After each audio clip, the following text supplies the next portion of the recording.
Hello friends, கொஞ்ச நாள் முன்னாடி பைக்கில் எப்படி ப்ராப்பராக மிரரை அட்ஜஸ்ட் பண்ணுறதுன்னு ஒரு வீடியோ போட்டிருந்தோம். அந்த வீடியோட கமெண்ட்டில் நிறைய பேர் பிளைண்ட் ஸ்பாட் மிரரை பற்றி வீடியோ போடுங்கன்னு கேட்டிருந்தாங்க. பிளைண்ட் ஸ்பாட் அப்படின்றது நாம் எந்த வாகனத்தை ஓட்டினாலும் சரி, அதோட மிரர் கரெக்டாக அட்ஜஸ்ட் ஆகி வச்சுருந்தோம் அப்படின்னாலும் சரி, நமக்கு பிளைண்ட் ஸ்பாட்டுன்னு சில இடங்கள் இருக்கும். அதாவது இந்த இமேஜில் பாருங்கள், மிரரை கரெக்டாக அட்ஜஸ்ட் பண்ணியிருந்தால் இந்த க்ரீன் கலர் ஏரியாஸ் எல்லாமே பார்த்தீங்கன்னா நமக்கு ரியர் வியூ மிரரில் தெரியும். ஆனால் அந்த ரெட் கலர் ஏரியாஸ் எல்லாமே மிரரை கரெக்டாக அட்ஜஸ்ட் பண்ணி இருந்தாலுமே நமக்கு அது மிரரில் தெரியாது. ஸோ அந்த மாதிரி மிரரில் தெரியாத ஏரியாஸை தான் நம்ம பிளைண்ட் ஸ்பாட் ஏரியாஸ்னு சொல்லுவோம். ஸோ ஒரு வாகனத்தோட ஸ்டாக் மிரரில் தெரியாத அந்த பிளைண்ட் ஸ்பாட் ஏரியாஸை தெரிய வைக்கிறதுக்காக நாம் பயன்படுத்துறது தான் இந்த பிளைண்ட் ஸ்பாட் மிரரு. ஸோ இது பார்த்தீங்கன்னா நிறைய நமக்கு ஆன்லைனில் கிடைக்கும். அமேசானில் நிறைய ஷேப்ஸில் கிடைக்குது. ரவுண்டில் இருக்குது, ரெக்டாங்குலரில் இருக்குது, ஓவல் ஷேப்பில் இருக்குது. ஸோ இந்த மாதிரி நிறைய ஷேப்பில் இருக்குது. நான் வாங்கினது பார்த்தீங்கன்னா ரவுண்ட் ஷேப்பு.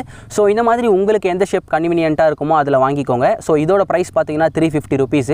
ஸோ இது எந்தவித ப்ரொமோஷன் வீடியோவுமே கிடையாது. இது நான் காசு கொடுத்து வாங்கினது தான். ஸோ இந்த ப்ராடக்ட்டோட லிங்கை நான் கீழே டிஸ்கிரிப்ஷனில் கொடுத்துருக்கேன். ஸோ நீங்கள் வேணும்னா யூஸ் பண்ணி வாங்கிக்கோங்க, இல்லை வேறு ஷேப்பில் ஏதாவது வேணும்னாலும் வாங்கிக்கோங்க. நான் எல்லா ஷேப்புமே வந்து டிஸ்கிரிப்ஷனில் கொடுக்குறேன். இந்த பிளைண்ட் ஸ்பாட் மிரரில் பார்த்தீங்கன்னா மொத்தம் 2 எலமெண்ட் கொடுத்துருப்பாங்க. ஒன்று பார்த்தீங்கன்னா அந்த பிளைண்ட் ஸ்பாட் மிரரு, அண்ட் இன்னொன்று பார்த்தீங்கன்னா ஒரு பேஸ் எலமெண்ட்டு. நான் வந்து உங்களுக்கு ஒரு மிரரில் ஃபிக்ஸ் பண்ணி காட்டுறேன். அதே மாதிரி நீங்கள் இன்னொரு மிரரில் ஃபிக்ஸ் பண்ணிக்கலாம். ஸோ கிட்டவிடா இதுதான் வந்து அந்த பேஸ் எலமெண்ட்டு. பேஸ் எலமெண்ட்டு பார்த்தீங்கன்னா நம்ம எப்படி ஸ்டாக் மிரரை left right up and down move பண்ணுறோமோ அதே மாதிரி மூவ் பண்ணிக்கலாம். இங்கே பாருங்கள், லெஃப்ட்டு ரைட்டு அப்பு டவுன் இந்த மாதிரி நம்ம நல்லா ரொட்டேட் பண்ணிக்கிறது தான் இந்த பேஸ் எலமெண்ட்டு கொடுத்துருக்காங்க. ஸோ இந்த பிளைண்ட் ஸ்பாட் மிரருக்கு பேக் சைடில் பார்த்தீங்கன்னா ஒரு டபுள் டேப் கொடுத்துருப்பாங்க. ஸோ அந்த டபுள் டேப்பை பிரித்து இந்த பேஸ் எலமெண்ட்டில் ஒட்டிட்டு அதுக்கப்புறம் இந்த பேஸ் எலமெண்ட்டில் இருக்கிற ஸ்டிக்கரை பிரித்து அப்படியே ஒட்டிக்கலாம். ஓகே, ஃபஸ்ட்டு வந்து இந்த பிளைண்ட் ஸ்பாட் மிரரில் இருக்கிற ஸ்டிக்கரை பிரிச்சுருவோம். பிரிச்சாச்சு. ஸோ இதை கரெக்டாக வந்து நம்ம இந்த பேஸ் எலமெண்ட்டில் ஒட்டிடணும். உங்களுக்கு தெரியணுன்றதுக்காக இப்படி உல்ட்டாவை பிடிச்சி ஓட்டுறேன். ஓகே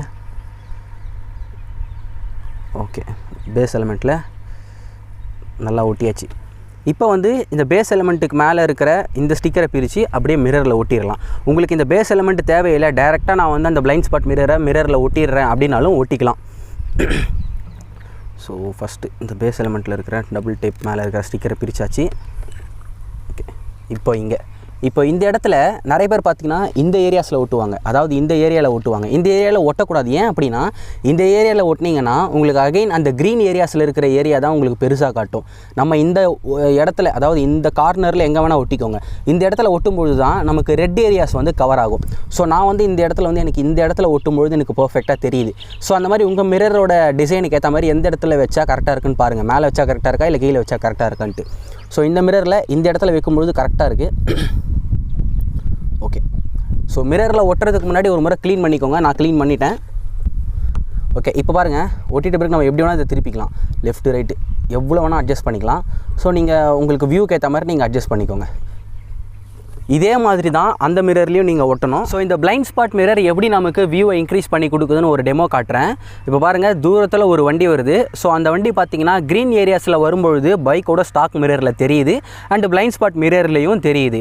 ஆனால் க்ரீன் ஏரியாஸை இப்போ அந்த பைக் தாண்டிடுச்சு. இப்போ பாருங்கள், பைக்கோடைய ஸ்டாக் மிரரில் அந்த பைக் தெரியல, ஆனால் அந்த பிளைண்ட் ஸ்பாட் மிரரில் பார்த்தீங்கன்னா அந்த வண்டி தெரியுது. ஸோ இதுக்கு காரணம் என்னென்னா, ரெட் ஏரியாஸில் வந்த பிறகு இந்த பிளைண்ட் ஸ்பாட் மிரர் அந்த வியூவை நமக்கு காட்டுது. ஸோ இப்படி தான் பார்த்தீங்கன்னா இந்த பிளைண்ட் ஸ்பாட் மிரர் நமக்கு ஓவரால் வியூவை இன்க்ரீஸ் பண்ணி கொடுக்குது. அண்ட் இது பார்த்தீங்கன்னா ஒரு ஒர்த்தான ப்ராடக்டாக தெரியுது. ஏன்னா இந்த ஒரு 350 rupeesக்கு ஒரு பைக்கு ஒரு பெரிய ஒரு சேஃப்டி இன்ஸ்டால்மெண்ட்டாக நான் வந்து பார்க்குறேன். ஓகே, இந்த மாதிரி இன்னும் நிறைய பைக்கு தேவையான ப்ராடக்ட்ஸ்லாம் வாங்கியிருக்கோம். ஸோ அப்கமிங் வீடியோஸாக வரும். அண்ட் அது மட்டும் இல்லாமல் முக்கியமாக நம்ம பைக் வாங்கி கிட்டத்தட்ட 1.5 வருஷம் ஆயிடுச்சு. ஆக்சுவலாக 1 வருஷத்துலேயே பார்த்தீங்கன்னா பிரேக் ஆயில் மாற்றிருக்கணும்.